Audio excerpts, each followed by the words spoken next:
Bismillahirrahmanirrahim. Assalamualaikum warahmatullahi wabarakatuh.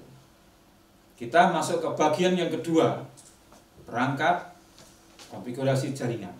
Setelah kita sebelumnya membahas mengenai dua hal terkait dengan apa yang terjadi secara internal, yaitu network address translation dan port address translation, maka kita coba untuk sekarang bergeser agak sedikit keluar ya. Kita akan membicarakan tiga hal di sini.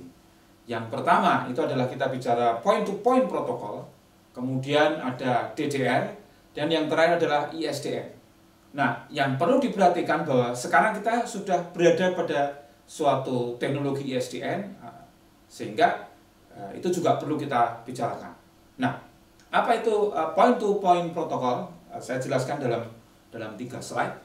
Jadi di sini point-to-point protokol itu adalah data link protokol yang umum digunakan dalam membangun hubungan langsung antara dua titik jaringan ya, node ini. Di sini ada node itu titik jaringan. Nah, ini untuk apa sih? Kok ada point-to-point protokol? Nah, sebenarnya kita harus tahu dulu protokol itu apa. Protokol itu adalah tata cara berkomunikasi di sini. Ya, tata cara atau kesepakatan gitu ya, kesepakatan berkomunikasi. Nah ini, jadi kalau point to point itu berarti tata cara berkomunikasi antara satu dengan yang satunya, ya, antara satu titik dengan satu titik. Jadi itu jauh lebih sederhana, ya. Antara dua orang bisa saling berkomunikasi itu karena kita memang punya PPP atau point to point protokol. Nah kita juga bisa berkomunikasi dengan banyak orang dengan protokol yang mungkin sama dengan point to point protokol. Nah dalam jaringan komputer itu yang kita bicarakan pertama adalah point-to-point protokol. Ya, di sini dapat menyediakan koneksi autentikasi, transmisi enkripsi menggunakan bisa ECP, RFC itu 1968 sejak 1968 maupun untuk kompresi. Nah, kalau kita bicara kompresi atau pemampatan di sini penting karena yang perlu diperhatikan adalah menjaga bandwidth ya, supaya ketika kita berkomunikasi data itu tidak terlalu banyak data yang dikirimkan, tetapi datanya sedikit tetapi kontennya masih sama, sehingga pemampatan data itu muncul sejarahnya itu ya. Sejarahnya itu muncul karena data misalnya suara, gambar, video itu kalau dilewatkan ke internet itu akan banyak sekali memakan apa yang kita sebut sebagai bandwidthnya itu. Nah, itu sangat boros dan sangat tidak efisien, sehingga ditemukan berbagai macam algoritma untuk memampatkan data. Bahkan tidak hanya sekedar memampatkan data, tapi juga mengenkripsi atau supaya data itu menjadi lebih aman. Itu dalam dunia kriptografi. Nah itu sekedar kita harus tahu ini. Sekarang kita sudah open ya, datanya sudah banyak sekali di dunia internet, sehingga kita butuh juga yang namanya enkripsi untuk keamanan data. Nah berikutnya P3 ini bukan nama partai ya, tapi point-to-point protokol digunakan di banyak jenis jaringan fisik, termasuk kabel serial, saluran telepon, trunk line, telepon selular, jaringan radio khusus, serat optik, dan seterusnya. Juga digunakan melalui koneksi akses internet yang kita sebut sebagai broadband sekarang. Nah, ISP atau Internet Service Provider atau penyedia layanan internet itu sudah menggunakan point-to-point protokol untuk pelanggan yang dial up, akses ke internet. Nah ini saya kira ini sudah lama ditinggalkan yang dial up. Tapi saya dulu masih menangi istilahnya, masih mengalami yang menggunakan modem telepon ya, dial up dan seterusnya masih. Nah karena apa? Karena paket IP tidak dapat dikirimkan melalui jalur modem sendiri tanpa beberapa protokol data link. Dua turunan dari point-to-point protokol itu adalah PPPoE dan PPPoA. Point-to protocol over Ethernet dan point-to-point protocol of ATM. Yang paling sering digunakan oleh Internet Service Provider untuk membangun DSL, Digital Subscriber Line, atau koneksi internet layanan kepada pelanggan. Nah, point-to-point protocol itu juga biasanya digunakan sebagai lapisan data link protokol untuk koneksi melalui sinkron dan sirkuit asinkron. Ya, PPP juga dirancang untuk bekerja pada berbagai lapisan jaringan protokol, termasuk Internet Protocol, Novel Internet Network, dan seterusnya. Nah, coba sekarang kita lihat, ini tadi adalah deskripsi secara umum ya, point-to-point protokol. Kita coba lihat deskripsinya agak lebih dalam ya. Di sini kita bisa melihat ada RFC 2516 itu yang sebagai atau yang digunakan untuk dasar ya, point-to-point protocol over internet, dan RFC 2364 yang digunakan untuk point-to-point protokol atas atau off ATM ya. Jadi ini di bagian sebelah kanan kita bisa melihat ya, ini kalau terjadi serangan, terjadi stack ya, bukan attack, stack ataupun susunan dari network address, itu kita bisa melihat bahwa PPP itu ada di bagian network access di sini. Ya, network access, kemudian di bawahnya ada PPOE dan PPPoA. Ya, masing-masing untuk Ethernet dan ATM. Ini stacknya seperti ini. Nah, PP atau point-to-point protocol itu berbeda dengan PPPoA maupun PPPoE, di mana PPPoA dan PPPoE itu didefinisikan di masing-masing di 2516 dan 2364, sedangkan PPP itu ditentukan di RFC 1661. Ya. Jadi itu yang perlu diketahui rekan-rekan sekalian mahasiswa, bahwa kita juga butuh protokol di situ ya. Protokol untuk tata cara atau aturan berkomunikasi. Kalau enggak, nanti pada bicara sendiri-sendiri datanya nggak bisa nyambung antara satu node dengan node yang lain karena tidak ada protokol. Jadi yang perlu digarisbawahi di sini itu adalah protokol, yaitu tata cara, aturan berkomunikasi, harus ada kesepakatan yang sama. Kalau tidak ada, tentu saja kita akan bicara sendiri-sendiri tanpa terjadi interaksi ataupun tidak tahu apa yang dimaksud. Nah, pada bagian ini sekilas ya, self configuration. Jadi biasanya kalau kita menggunakan protokol-protokol seperti itu sudah secara software maupun secara hardware itu mendukung automatic self configuration. Ya, self configuration ini saya jelaskan dalam 2 slide di sini. Itu ada diawali dengan link control protocol yang memulai dan mengakhiri koneksi ya, untuk melakukan negosiasi opsi koneksi juga.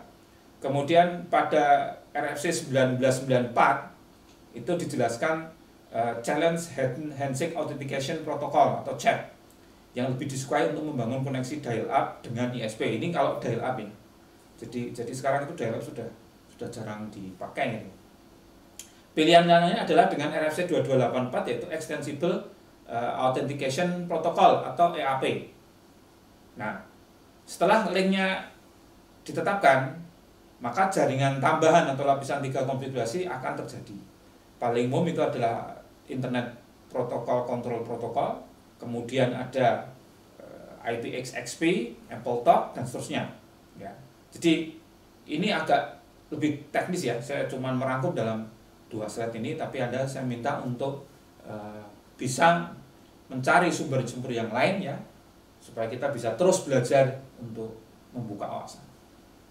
Nah, ini ada beberapa protokol yang lain di lapisan jaringan, yaitu adalah NCP ya, ada NCP, kemudian ada juga IP Internet Protocol, kemudian IP Control Protocol, kemudian Internet Packet Exchange Protocol, dan seterusnya, IPXSP.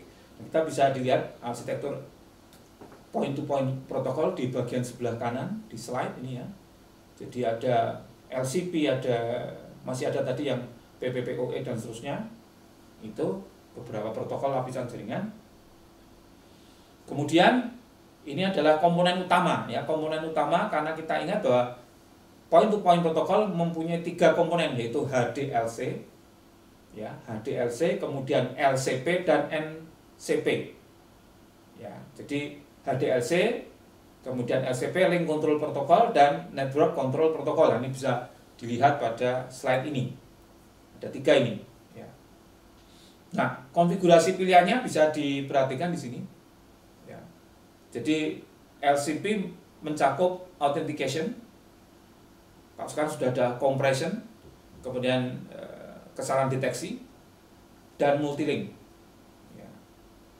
Jadi ini pilihan-pilihan dari LCP. Tadi kan sudah ada di sini, ada LCP Link Control Protocol, Ini biasanya digunakan untuk establish, kemudian untuk tes maupun untuk konfigurasi koneksi. Nah ini saya kira ini rangkumannya bagus sekali dalam bentuk visual ya, mengenai point to point protokol. Jadi kalau link dead atau linknya tidak terpenuhi, maka terjadi pemenuhan link. Ya, pemenuhan link itu bisa gagal ya, dia muter-muter terus. Kalau sukses baru, jadi perlu diingat autentikasi itu dilakukan setelah establish lognya. Ya ngapain kita autentikasi jika linknya tidak atau belum dengan baik terestablish ya. Baru kalau ini sukses, autentikasinya sukses, baru masuk ke network layer protokol. Ya, network layer protokol. Nah ini di sini kalau autentikasinya gagal ya sudah, langsung saja diterminate. Ya, diterminate. Artinya ya tidak terjadi autentikasi, itu salah itu ya.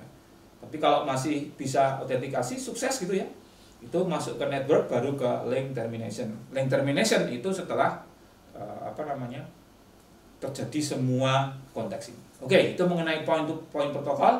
Nah yang kedua, nanti yang bagian terakhir kita bicara ISDN. Yang kedua itu adalah DDR, dial on demand routing. Nah ini dial on demand routing bisa dilihat di sini ya. Itu ada beberapa jalur gitu ya. Jadi dial on demand routing adalah suatu teknik di mana sebuah host atau router akan secara otomatis melakukan koneksi dial up melalui ISDN atau jaringan telepon diaktifkan saat akses jaringan diperlukan, dan menutup koneksi ketika tidak ada lebih banyak data yang perlu dikirim. Nah, gitu ya. Jadi line di situ hanya digunakan hanya dipakai pada saat diperlukan saja. Itu memang berbeda dial on demand routing. Ilustrasinya ada di sebelah kanan di situ. Ini deskripsinya. Oke, DDR itu biasanya digunakan untuk PC rumahan ketika komputer secara otomatis memanggil ke penyedia layanan internet saat ada permintaan program TCP/IP connection. Ya, juga perlu ada penghematan. Nah, ini yang bagian yang kedua DDR. Nah, bagian yang ketiga itu ISDN. Ya. ISDN itu sudah terpakai di sekarang ini. Ya, karena itu kita bisa mengirim tidak hanya data-data teks selama ini, tapi kita juga bisa mengirim data-data non-teks. Jadi kalau tidak ada yang teknologi seperti itu, kita nggak bisa melihat streaming film, ya, atau tidak bisa mendengarkan musik. Nah, tapi sekarang yang terjadi sudah ada di situ semua. Nah, silakan itu bisa diperhatikan. ISDN itu adalah sistem telekomunikasi di mana layanannya itu antara data, suara, gambar, video diintegrasikan dalam satu jaringan yang menyediakan konektivitas digital dari satu node ke node yang lain. Ya, sehingga menjadi lebih luas, lebih banyak data atau macam data yang kita dapatkan, yang kita peroleh. Nah, terus komponennya apa aja? Komponennya ada 5 di sini ya. Terminal equipment, kemudian terminal adapter, network termination, line termination, dan local exchange. Nah, teknisnya ini detail-detailnya. Ya, TE1, TE2 ini kan terkait dengan terminal equipment. Terminal equipment itu terminal dengan kemampuan protokol yang relevan dengan antar muka, itu TE1. Anda bisa membedakan antara TE1, jenis TE1 dan TE2. TE1 itu telepon, video phone ya. TE2 itu telepon konvensional. Terminal yang tidak dilengkapi dengan protokol ISDN itu TE2. Ya, kemudian NT, network termination. Ya, ada NT1, ada NT2. Nah, kalau NT1 menyediakan fungsi yang equivalent dengan fungsi layer 1, kalau ini layer 2 di NT2. Misalnya PABX LAN itu NT2. Kemudian ada line termination, ada terminal adapter, ada local exchange. Ada LT, ada TA, ada ET. LT itu titik terminasi antara jaringan akses dengan sentral ISDN. TA atau terminal adapter, perangkat antar muka terminal non ISDN, agar TE2 bisa mengakses ISDN. ET, titik terminasi jaringan akses dengan sentral ISDN, di mana sinyal kontrol diproses. Nah, itu ya komponen-komponennya. Anda bisa melihat ISDN referensinya di bagian slide ini, di gambar sebelah kanan. Kalau metodenya, metode akses ISDN-nya itu ada yang namanya Basic Rate Interface, disingkat menjadi BRI, itu bukan nama bank tapi Basic Rate Interface, dan ada Primary Rate Interface. Ya, kalau basic rate interface itu terdiri atas 2B plus D, kalau ini ada 23B plus D. Ya. Nah, ini pada saat ini kita bagi metode akses BRI, kemudian yang saat ini adalah untuk metode akses PRI. Silakan nanti di gambar ini sudah bisa terlihat rekan-rekan semua ya. Ilustrasinya, keterangannya bisa dibaca di situ ya. Jadi secara umum itu metode aksesnya itu. Nah yang penting di sana mengakses ASDN itu bisa pakai SDH, ATM, bearer service, teleservice. Ya. Ini macam-macam di sini mengakses ISDN-nya. Kemudian ini saya lewati di sejarah ya. Layanan saya kira kita semua sudah pernah pakai ya. Jadi perlu diketahui bahwa sekarang itu sudah menggunakan jaringan serat optik. Ya, dengan jaringan serat optik itu kan digunakan untuk meningkatkan bandwidth atau kecepatan akses.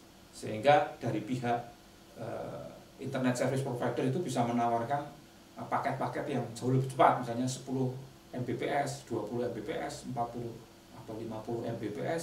Ada bahkan saya pernah ditawari sampai 100 Mbps. Ya, tapi saya kira kalau untuk konektivitas ataupun untuk streaming film itu 10 Mbps sudah sangat mencukupi. Tapi kalau untuk misalkan saja untuk game mungkin akan kurang gitu ya. Nah, jaringan yang lain sekarang itu adalah jaringan wireless. Sekarang teknologinya 4G, tapi di Jepang itu sudah 5G. Pada saat saya berkunjung ke Jepang, pada saat mereka menggunakan 4G, kita baru masuk ya. Saya masih ingat itu baru masuk 4G. Jadi untung saya bawa handphone yang bisa 4G. Rekan saya, sahabat saya, kolega saya itu bawanya yang 3G sehingga di sana tidak bisa dipakai gitu ya. Sama aja ketika dulu saya sekolah di Jerman pada waktu itu kita masih rame-rame VCD. Ya di sana sudah mulai DVD. Ketika kita rame-rame DVD mereka sudah mulai Blu-ray. Jadi sebenarnya kita itu agak ketinggalan. 4G itu kan sekarang kita nikmati, tetapi sebenarnya di luar negeri, di Jepang setahu saya, terakhir saya ke sana, itu sudah 5G, sudah mulai masuk ke 5G. Sehingga kalau saya bawa handphone yang 4G kemungkinan bisa juga sudah nggak bisa dipakai lagi. Kita harus menggunakan HP-HP yang 5G karena mereka juga concern terhadap Internet of Things. Nah, ini tolong teman-teman juga mulai sekarang mencari informasi yang terkait dengan Internet of Things. Baik teman-teman, jadi di sini ada berbagai macam layanan ISDN bisa dibaca sendiri karena kita sudah sering ya direct dial dan seterusnya itu sampai ke beberapa layanan ISDN yang bisa kita gunakan dan sudah tidak asing lagi bagi kita. Demikian episode yang kali ini kita menyelesaikan mengenai perangkat konfigurasi, sudah 2 bagian yang kita selesaikan, maka berikutnya kita nanti insya Allah akan membicarakan mengenai keamanan jaringan. Terima kasih. Assalamualaikum warahmatullahi wabarakatuh.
Itu sampai ke beberapa layanan ISDN yang bisa kita gunakan dan sudah tidak asing lagi bagi kita.